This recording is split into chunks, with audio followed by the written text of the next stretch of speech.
You know that moment in a mall when you swear you're just cutting through to get to something else, but then it hits you. The smell. A warm, sweet, buttery cloud that hovers like a cartoon hand beckoning you toward your fate. You weren't hungry, you weren't looking for a dessert, and yet resistance is futile. That's why today we're taking a look at the unlikely success of Cinnabon. But before we get started, be sure to subscribe to the Weird History Food channel. After that, please leave a comment and let us know what other unlikely successes you would like to hear about. Okay, smells like this one is gonna be tasty. Long before Cinnabon engineered its signature gut bomb pastry, the cinnamon roll itself had been on a centuries-long world tour. Culinary historians point out that the cinnamon roll can be traced back to 17th century Northern Europe, especially Sweden, where bakers hit upon the magical combination of enriched dough, butter, sugar, and, the star of the show, cinnamon. That recipe crossed oceans with immigrants and gradually became an American comfort food staple. But no one in all that time came close to turning the cinnamon roll into a global brand until 1985. That year, father and son team Rich and Greg Komen of Seattle decided they wanted to make the world's greatest cinnamon roll. Not a good one, not even a fancy one. They wanted the Beyoncé of cinnamon rolls. Undisputed diva status. Inspired partly by the then-hot chain TJ Cinnamons, the Komens set out to create something that blew every other bakery item out of the food court. The name Cinnabon wasn't an accident either. The Komens wanted something trademarkable, punchy, and fun to say. Cinnabon was too generic. Cinnabon, with that cheeky bon, felt original, memorable, and accidentally French, in a way that made it seem classier than a dessert the size of a softball has any right to be. The first Cinnabon bakery opened up in the SeaTac Mall outside Seattle. The decor was modest, the menu almost non-existent. The entire business model rested on one product, the classic roll. It was the kind of focus founders today would call visionary, but at the time looked more like you're betting your livelihood on what exactly? The bet, however, paid off. That little bakery had something money couldn't buy. A smell so powerful it could bend human behavior. Inside that first location, customers watched dough being rolled by hand, slathered with cinnamon sugar, and drenched in a frosting that should qualify as a controlled substance. People didn't browse, they didn't deliberate. They floated toward the counter like mall zombies, drawn in by a pastry that practically shouted its own presence.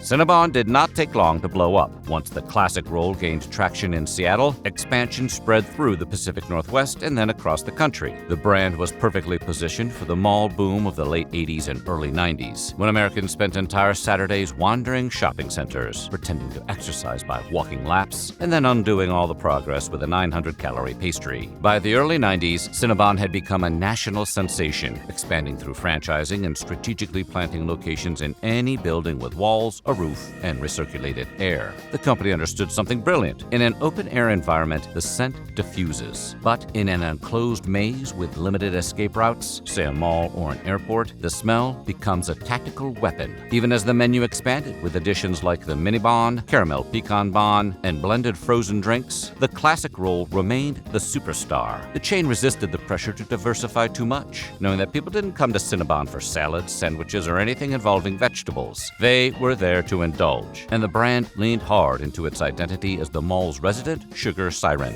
Franchising pushed Cinnabon into gas stations, college campuses, and eventually grocery store aisles. It became the comfort food equivalent of Hotel California. Nostalgic, irresistible, and guaranteed to leave you wondering why you did that to yourself again.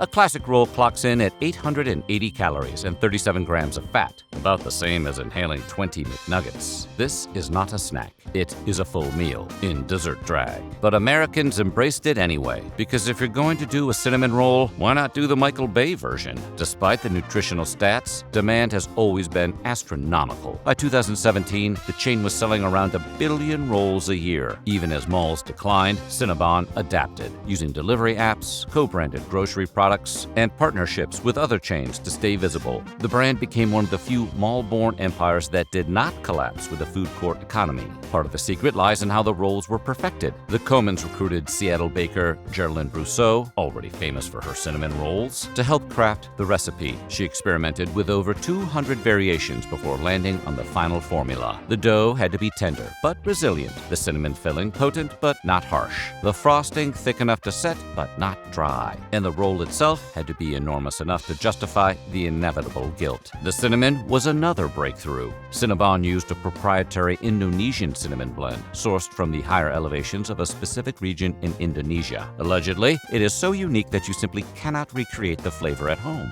This blend, sometimes called Macara cinnamon, has an especially aggressive aroma profile. Exactly what you want when your business model depends on hijacking the olfactory senses of strangers. And the smell isn't just a side effect, it's the strategy. Cinnabon optimizes every store to maximize aroma output. Ovens shoved up right to the front of the store, rolls baked in small batches to ensure constant fragrance, doors positioned to release scent plumes, and locations chosen specifically for enclosed airflow. At one point, the company tested putting the oven in the back. Sales tanked. They moved it back to the front, and order was restored. The aroma is so powerful that certain municipalities have issued aroma restrictions that limit where Cinnabon can operate. Imagine being so delicious that the government has to regulate your scent.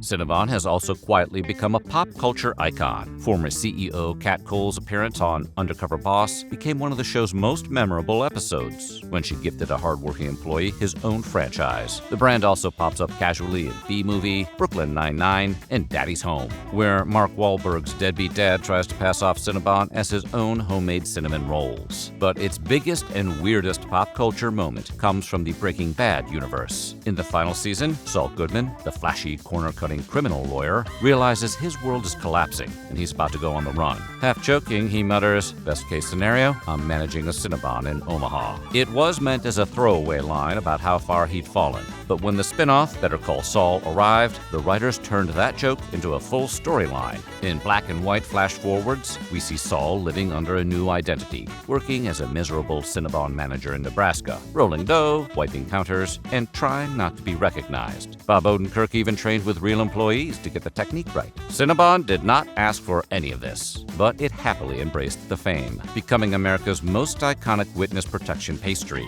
Sure, the Cinnabon cameo was sort of a fall from grace for Saul, but the chain embraced the association, giving away free rolls, tweeting about it, and posting signage quoting Saul's line. Not all cultural appearances, however, have gone so smoothly. In 2016, Cinnabon tweeted a tribute to Carrie Fisher, referencing Princess Leia's iconic buns with a cinnamon roll joke. Of course, the internet swooped in like a fleet of X-Wings, saving the galaxy from unspeakable evil, and balance was restored to the Force when Cinnabon pulled the corny Leia pun.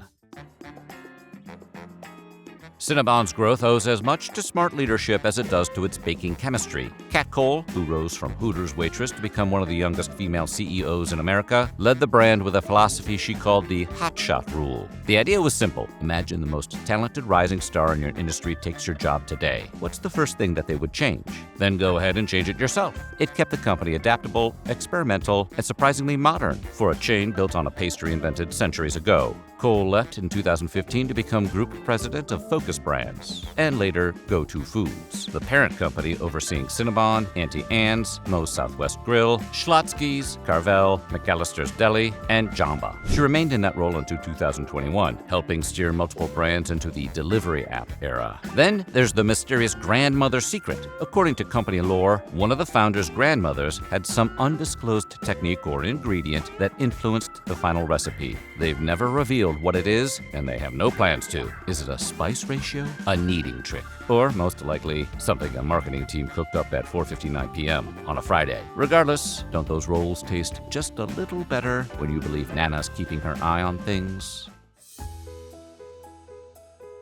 Today, Cinnabon operates more than 1,200 bakeries in 48 countries, spanning airports, malls, gas stations, military bases, shopping centers, cinemas, and international outposts, where the concept of portion control goes to die. The company continues to expand globally under the Go-To Foods umbrella, pairing nostalgia with sugar and tapping into the global appetite for American mall culture, even in places where malls aren't exactly thriving. In 2018, Cinnabon teamed up with Pizza Hut to introduce Cinnabon mini rolls, bite-sized versions of the classic roll that immediately became bestsellers. They remain on the Pizza Hut menu today, allowing customers to follow up a pepperoni pizza with dessert engineered by the gods of overindulgence. As for the future, Cinnabon shows no sign of slowing down. The brand is leaning into co-branded grocery items, K-Cups, ready-made frosting tubs, seasonal flavors, delivery-only storefronts, and international expansions. Even as the American mall faces rumors of extinction, Cinnabon has successfully escaped the food court and entered the worlds of convenience retail, fast food partnerships, and home baking. What started as a single Seattle mall kiosk selling one enormous pastry has transformed into a global sugar empire, built on nostalgia, indulgence, and the most irresistible smell in retail history. Other chains sell food. Cinnabon sells an aroma that rewires your brain and makes you forget every resolution you've ever made.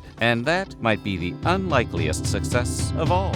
So what do you think? And when was the last time smell talked you into something you absolutely did not need? Let us know in the comments below. And while you're at it, check out some of these other videos from Weird History Food.